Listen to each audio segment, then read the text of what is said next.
Hello students, कैसे हैं आप सभी। उम्मीद करता हूं कि आप बेहतर होंगे और पढ़ाई के लिए 100% एफर्ट लगा रहे होंगे। स्टूडेंट्स, अपनी कोचिंग का स्लोगन है पढ़ो, सीखो और समझदार बनो ताकि कामयाब हो। स्टूडेंट्स, आपको कामयाब बनाना है, अपना जो है पूरा उद्देश्य। स्टूडेंट्स, ये प्रैक्टिस सेट नंबर आज आपका 2 है। ऑल कॉम्पिटिटिव एग्जाम के लिए क्लास होती है, डेली शाम 7 बजे होती है। भारतीय संविधान आपको पढ़ाया जा रहा है। आप बेहतर ढंग से अगर आप प्रैक्टिस करेंगे तो आपको पूरे में पूरे नंबर आने के पूरे चांसेस हैं और जीएस हर एक क्लास के लिए लाभदायक होती है। स्टूडेंट्स, जैसा कि आपको पता है कि कम समय में आप जीएस कर सकते हैं और ये क्लास आप ज़रूर देखा करें, शाम 7 बजे होती है। और साथियों, आपसे रिक्वेस्ट है कि आप क्लास को लाइक ज़रूर कर दें और शेयर कर दें। लाइक कर दें दोस्तों और शेयर कर दें। आप भी चैनल पर नए हो तो चैनल को सब्सक्राइब कर लें। दोस्तों, आप लोगों की सपोर्ट की बहुत ज़रूरत है मॉडर्न कोचिंग सेंटर को, तो आप ज़्यादा से ज़्यादा लोगों को ज़्यादा शेयर किया करें। आइए स्टूडेंट्स, आज की पहला जो आपका सवाल है वो आपकी स्क्रीन पर आ चुका है। क्या कह रहा है पहला सवाल, पढ़ते हैं कि 1922 ईस्वी में निम्नलिखित में से किसके द्वारा यह उद्गार व्यक्त किया गया कि भारतीय संविधान भारतीयों की इच्छा के अनुसार होगा। महात्मा गांधी, मोतीलाल नेहरू, गोपाल कृष्ण गोखले, बाल गंगाधर तिलक। जी हाँ, तो इसका राइट आंसर हो जाएगा आपका, ये महात्मा गांधी जी का कथन है कि उन्होंने कहा था कि भारतीय संविधान भारतीयों की इच्छा के अनुसार होगा। ऐसा उन्होंने 1922 में कहा था। कब कहा था? 1922 में। और 1922 में ही आपको पता है कि चोरी चोरा घटना हो गई थी, जिसके कारण हमने क्या किया था, असहयोग आंदोलन को समाप्त कर दिया था। राइट। अगला क्वेश्चन है कि 1924 ईस्वी में किसके द्वारा ब्रिटिश सरकार से यह मांग की गई कि भारतीय संविधान के निर्माण के लिए संविधान सभा का गठन किया जाए? एम.एन. राव, महात्मा गांधी, मोतीलाल नेहरू, गोपाल कृष्ण गोखले। जी हाँ, ये आपका ऑप्शन बताइएगा, इसमें कौन सा ऑप्शन सही हो जाएगा। तो आपको पता है इसका जो राइट आंसर हो जाएगा, ये कहा था मोतीलाल नेहरू ने कहा था संविधान सभा के गठन के बारे में। अगला स्टूडेंट्स क्वेश्चन कह रहा है कि भारतीय संविधान के विचार का औपचारिक रूप से प्रतिपादन किसके द्वारा किया गया? आपको पता है कि संविधान सभा में सबसे पहले जो उद्देश्य प्रस्ताव रखा था वो किसने लेकर रखा था?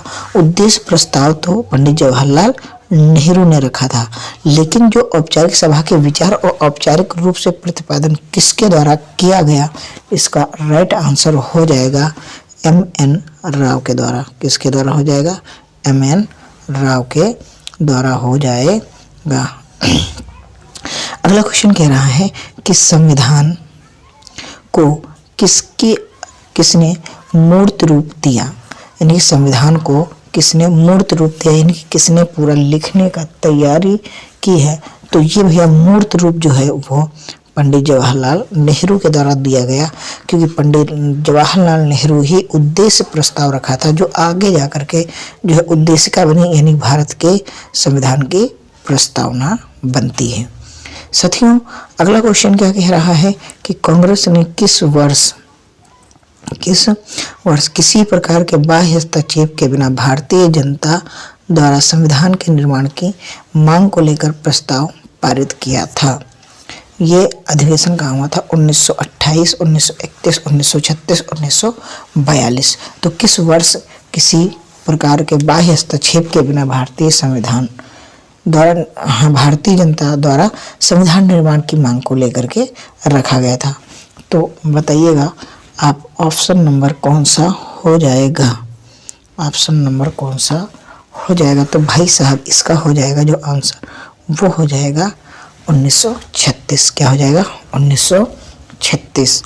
अगला है कि 1938 क्या कह रहा है कि 1938 में किस व्यक्ति ने वयस्क मताधिकार के आधार पर संविधान सभा के गठन की मांग की?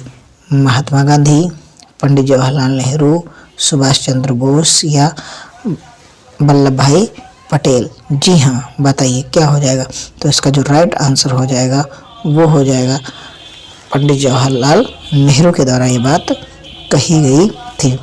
अगला क्वेश्चन है, क्या कह रहा है कि वर्ष 1942 में किस योजना के तहत यह स्वीकार किया गया कि भारत में एक निर्वाचन संविधान सभा का गठन होगा जो युद्धोपरांत संविधान का निर्माण करेगी? क्रिप्स मिशन यानी क्रिस्म योजना, या वेवल योजना, या आपकी कैबिनेट मिशन योजना, या माउंटबेटन योजना? जी हाँ, आप बताइए इस 7वें क्वेश्चन का आंसर क्या हो जाएगा? तो क्रिप्स योजना हो जाएगा। कौन सा हो जाएगा? तो इसका जो राइट आंसर क्या है? क्रिप्स योजना। ठीक है जी, आगे बढ़ते हैं स्टूडेंट्स। अगला क्वेश्चन क्या कह रहा है हमारा?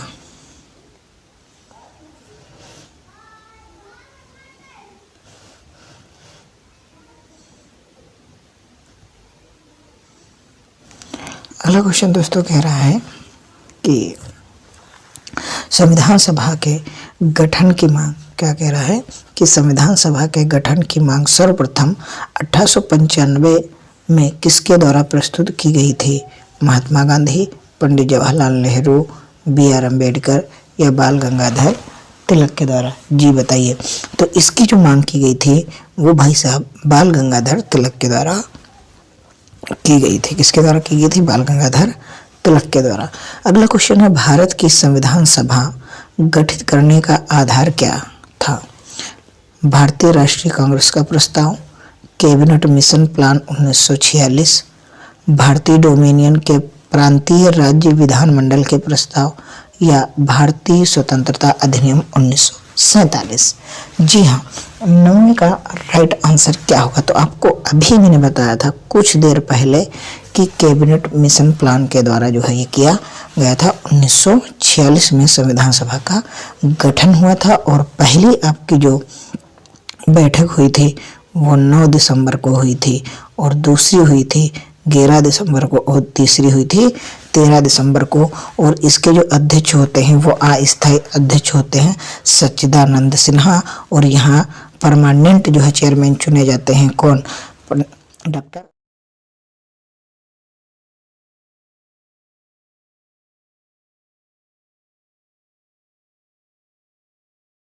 भाई साहब जो है इसमें आपके जो डॉक्टर राजेंद्र प्रसाद हैं वो स्थायी चेयरमैन तो 11 में चुन लिए जाते हैं, और यहाँ उद्देश्य का प्रस्ताव पंडित जवाहरलाल नेहरू के द्वारा रखा जाता है। अगला जो क्वेश्चन कह रहा है वो क्या कह रहा है कि भारत की संविधान सभा किसके अनुसार गठित की गई?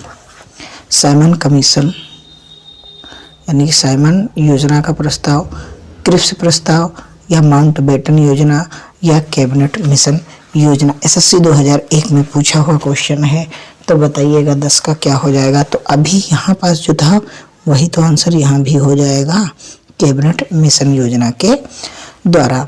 अगला क्वेश्चन है, सन 1936 में भारतीय राष्ट्रीय कांग्रेस द्वारा संविधान सभा के गठन की मांग कहाँ पर हुई अधिवेशन में रखी गई?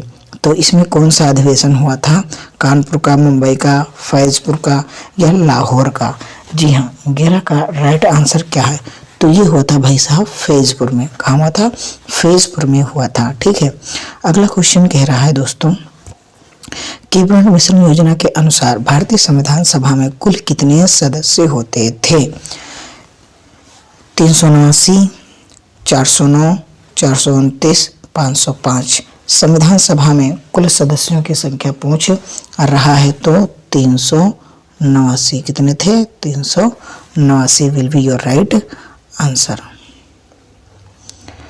आगे का क्वेश्चन कह रहा है कि प्रस्तावित मूल संविधान में कुल सदस्यों का विभाजन किस प्रकार होना निश्चित हुआ? ब्रिटिश प्रांतों के 292 प्रतिनिधि, देशी रियासतों से 93, मुख्य कमिश्नरी क्षेत्र से 4, उपर्युक्त सभी। जी हाँ, 13वें का राइट आंसर हो जाएगा भाई साहब सभी। क्यों? क्योंकि विदेशी जो ब्रिटिश शासन क्षेत्र था उसमें से 292 चुने गए थे। देशी रियासतों से प्रतिनिधि आए थे, उनका उसमें 93 थे और ये कमिश्नरी क्षेत्र से 4 थे। भारतीय संविधान, अगला क्वेश्चन कह रहा कि भारतीय संविधान के में भिन्न प्रांतों के लिए 292 सदस्यों का निर्वाचन होना था। इसमें से कितने प्रतिनिधित्व निर्वाचित होकर के आए थे कांग्रेस से? तो कांग्रेस से भैया 195, 208 कितना था बताइएगा।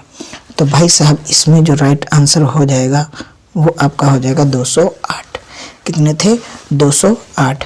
स्टूडेंट्स क्लास बेहतर लगी हो तो ज़रूर आप दोस्त लाइक कर देना, अपने दोस्तों को शेयर करना तो बिल्कुल मत भूलना, और आप भी चैनल पर नए हो तो चैनल को सब्सक्राइब कर लेना। डेली बेसिस पे जुड़ना ना भूलें। बेहतर की तलाश में बेहतरीन को न जाने दें।